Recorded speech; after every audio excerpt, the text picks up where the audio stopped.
Hey everyone. So, welcome back. Today's topic, I want to kind of talk about CPT. A lot of people are not familiar with it, or those may have heard of it, and we're kind of like unsure of kind of like its processes and like how it works, and unsure if it would really work for you or somebody else. So, I'm going to kind of talk a little bit about that. This is what I've learned through a lot of my therapy and things that I've done for like behavioral health and stuff like that to kind of help me with my well, not help me, well, it's helping me, but like rechange my thought processes. So that way I don't feel so negative and feeling like the world's kind of coming down on me, is where I can see more of a positive outlook on things and how I can have more goals and I can be more and I can reach my obtainable goals without feeling like I'm overwhelmed with everything else going on in life. Okay. So let's talk about what that is. So CPT, what is that? That's cognitive process therapy. So cognitive, that's working on our process of thinking, right? So targets the cognitive behavioral and reduces symptoms of the negativity, feeling down, hopelessness, or any kind of type of trauma that you dealt with, and then you constantly have these triggers that tend to set you off. We want to make sure your mind knows that you're not in danger, kind of thing, and then you don't feel as triggered. Excuse me. So what does CP do? It's a treatment that works with PTSD, prolonged depression, people with like traumatic events, which is the PTSD, or just something that recently happened and you just cannot process it the way we tend to like grieve with a traumatic event of any sort. So the therapy program, they start with examining the impact of the traumatic event, excuse me. And what they're trying to do is they want you, it feels like you're reliving it, which is kind of like what it's supposed to do. So what they'll do is they'll have you write out just what happened, not how you feel, the details stuff, just kind of like, hey, this is what happened, A, B, C, D, right? That's the first step. As they as you're writing it, they have you write it for a reason, as opposed to say like typing it out or just in general, just talking about the story. Something about writing changes within our brain the neural pathways of how we process the traumatic event. So, like, if you're feeling like something that happened recently to 30 freaking years ago, kind of like with me, like I day after day, I swear to God, um, they focus on the one traumatic event. What happened? Okay, this is just what happened. That's all they want to know is the facts, right? Then they kind of go into something a little different. They want to go into now, all right, this is what happened. Well, how did you feel? So that's when you have to rewrite it. The more you rewrite it with different kind of like assignments that they hand you, it again, it's challenging your brain to question what happened. You're still processing it. You're grieving about what happened in a more therapeutical way. I guess that's what I want to say. You have somebody who's helping you and guiding you and challenging you on your thoughts, your feelings, and the way you control the situation or yourself. So again, with that second one, they're asking you how you feel. Like, what were you going through when you wrote this down? Say like, hey, for example, I'll use my dad because he was always doing something. He was an alcoholic. I just wrote down these statements. This is what he was doing, right? The second one is like, okay, how did that make me feel as a person? So I'd go, I didn't like this. This made me feel uncomfortable. I felt unsafe. I felt like out of control, hopeless. Those kind of things is what they're looking for, okay? And again, it's really hard to do, but just like anything else, the more you work through this does get easier because you've gone through it so many more times to the point it's, I don't want to use the word numbing in a bad way. I don't know of a medical term I would use, but the symptoms of anger, sadness, or just that heart feeling of just like protection starts to subside in a good way, so you don't have to feel so overprotective of a situation that you think that might happen again because of that one situation that caused an impact on your life. So that's what they're doing. With that being said, not only are you rewriting like a statement out to help you work through what happened and how you felt, they also use what they call an ABC sheet. These ABC sheets also, not only within the traumatic event, they also use them for like things you go through every day. It's to challenge you again in saying like something happened. That's what A is. You write what happened. I'll use something that's happened to me. I got in a car accident, we'll say, and a woman yelled at me. I don't know. So B is another section where it asks, well, what did I tell myself? Well, F that person. How dare she yell at me and try to run into my car, right? Okay, so that's what I'm telling myself. But in C, they're asking you, well, how did you feel? Well, I was upset. I'm mad. I'm disgruntled. I'm furious. Whatever you're feeling in that moment. Sorry about that. My puppy dogs are all barking. Where was I? So by using these after doing that, what they're looking for at the end of these ABC sheets, they ask you a challenging question. Is this fact or is this something made kind of like made up?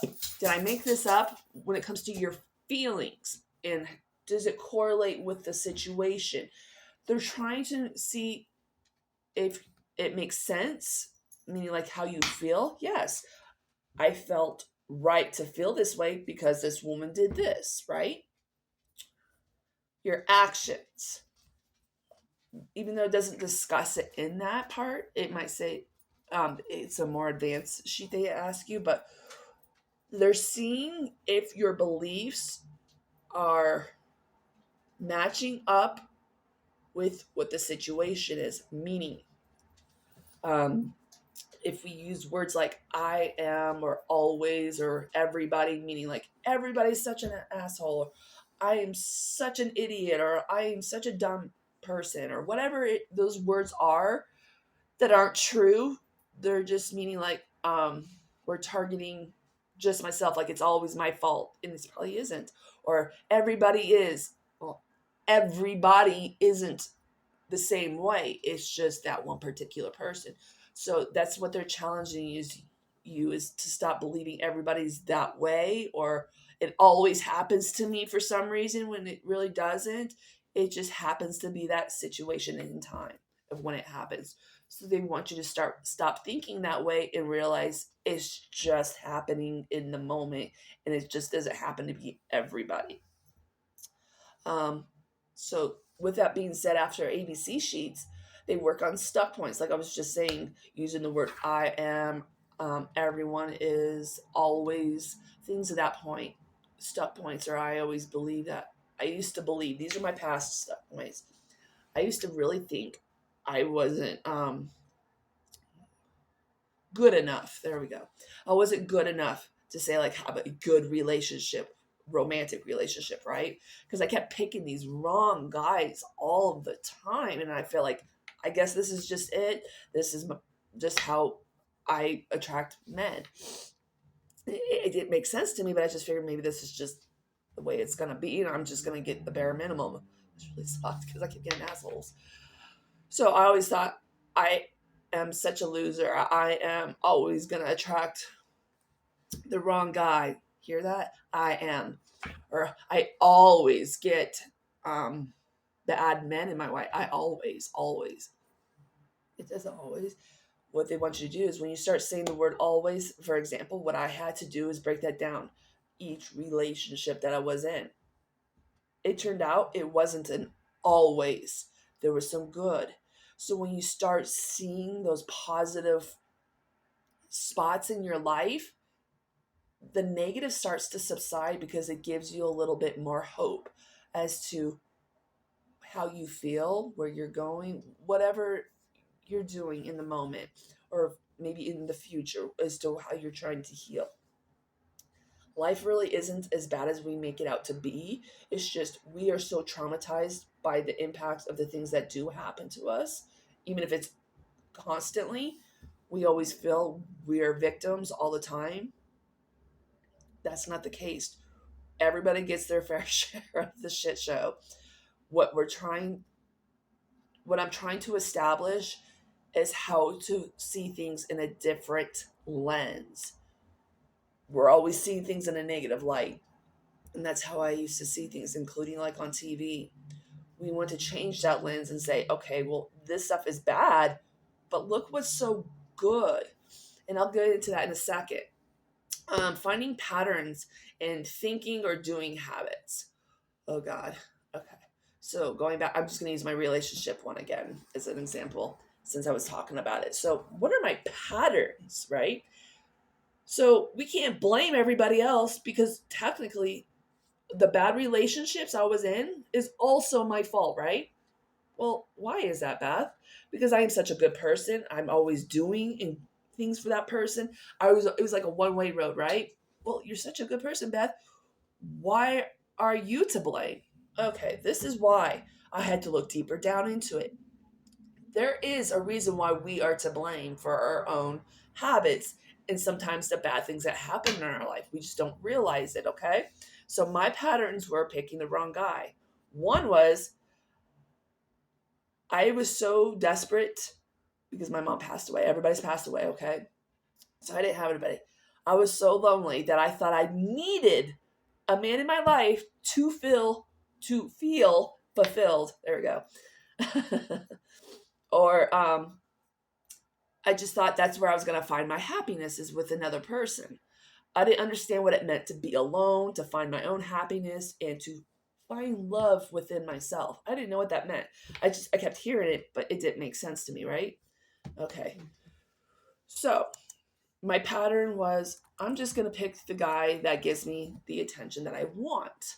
Because apparently he likes me, so I meant this must be good. But every time I found a guy that would just give me the attention, they ended up being a bad person, whether it's taking advantage of me, manipulating me, causing actual physical harm to me or my animal. It was always something. So, why is that my fault? Well, I didn't give adequate enough time to get to know that person before letting him into my personal life, right? That's my fault.